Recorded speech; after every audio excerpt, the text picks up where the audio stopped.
Morning News started tonight with breaking news. A third suspect has been indicted in connection to the murder of Memphis rapper Young Dolph.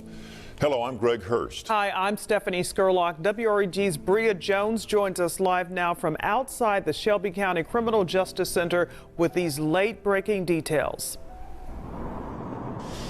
Well, Greg and Stephanie, according to District Attorney Steve Mulroy, they have now indicted the person they believe ordered the hit on Young Dolph. Tonight, new developments in the murder of Young Dolph. Just a week shy of the one-year anniversary of the 36-year-old rapper's slaying outside Makita's Cookies in South Memphis. 43-year-old Hernandez Govan now indicted by a grand jury for first-degree murder, attempted first-degree murder, and conspiracy to commit first-degree murder. These pages from the indictment list the victims as Dolph, whose real name was Adolph Thornton Jr., and Marcus Thornton. Mr. Govan has been indicted and is in custody for being involved in the Young Dolph murder.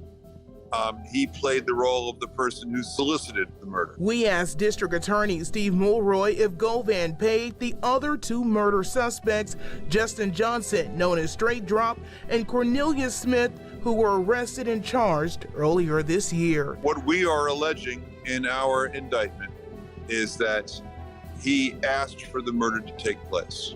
Under what grounds do you believe he solicited Young Dolph's murder? I really can't go into any details about the evidence. Memphis City Councilman J.B. Smiley, who fought to rename a street after Young Dolph, says the news is bittersweet. We're talking about someone who literally changed the lives of almost everyone he came in contact with. With that type of impact,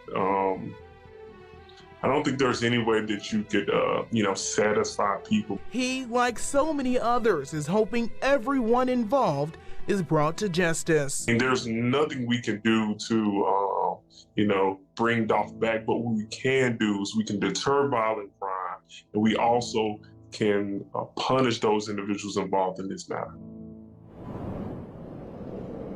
Now, we did ask if more arrests could be expected, a question DA Mulroy says he could not comment on at this time. For now, reporting live outside 201 Poplar, Bria Jones, WREG News Channel. Young Dolph.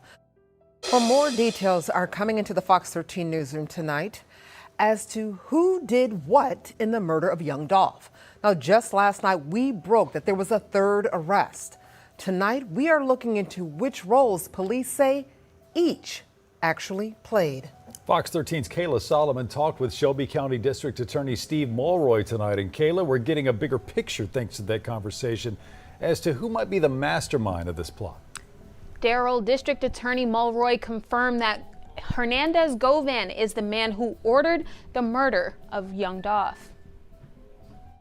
November 17th, 2021, two men are seen in this video opening fire outside of Makita's Cookies. Inside that store was Memphis rapper Young Dolph.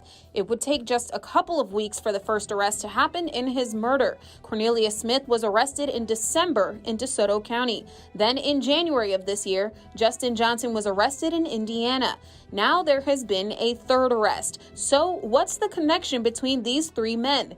Who did what?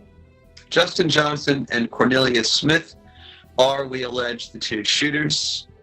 They are the people that are captured on the video that was released publicly a while back, showing the actual shooting.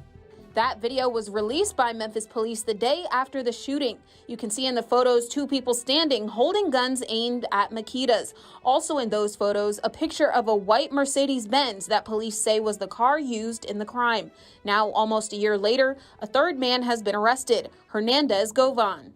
The new indictment, the new suspect, Mr. Govan, we allege was the person who put the hit out on Young Dolph, who solicited the murder and put into motion the chain of events that led to Young Dolph's death. The indictment is dated in June of 2021, which Mulroy says is when the plan was hatched. Govan is charged with first-degree murder, conspiracy to commit first-degree murder, and criminal attempt first-degree murder.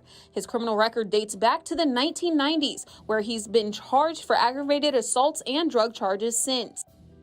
Now, I asked the district attorney what the relationship is between Govan, Johnson, and Smith, and he says he can't answer that question at this time. He also says that they will not be making public what the motive is and also if there's going to be any future arrests. Darcy. Interesting. That is Fox 13's Kayla Solomon reporting tonight. Thank you, Kayla. Now, according to the online court documents, Govan's last known address is in the 1100 block of Bradley in Orange Mound. This is the same block where police found the white Mercedes-Benz they say the gunman who killed Dolph they were driving in. Now, sources say that Govan is expected to be in court sometime early next week.